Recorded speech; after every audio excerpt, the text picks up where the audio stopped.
Ramogi TV, Nairobi. Nono mamoko kao koa ringre japuonjre mbalariany Rita Waeni mane onegi gwenge mag Roysambu mondo med timne nonro. Metok nono mar bero mane otim kod jabero mar piny owacho Johansen Oduor okoyango matut ewi nek mare.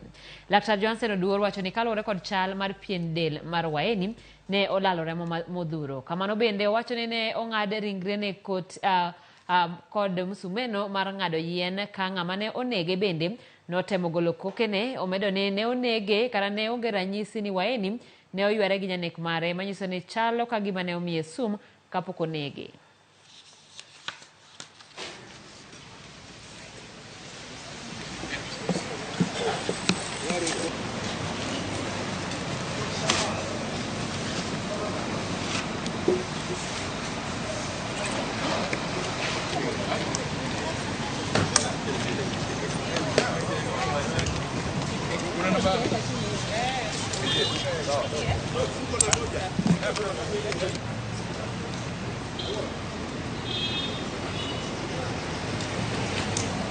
There was disarticulation of the body at the neck, and the head was missing. There was also disarticulation of the body at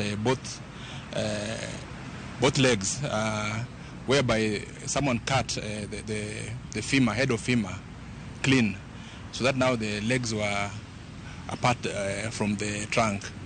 Other than that, she looked like she's someone who had lost some significant amount of blood, but this could have been after death.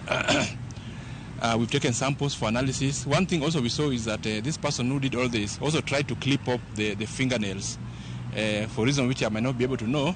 And to us as scientists, when you see fingernails clipped away, we think probably it's a person who tried to hide evidence, so that now we are unable to get his DNA from this victim.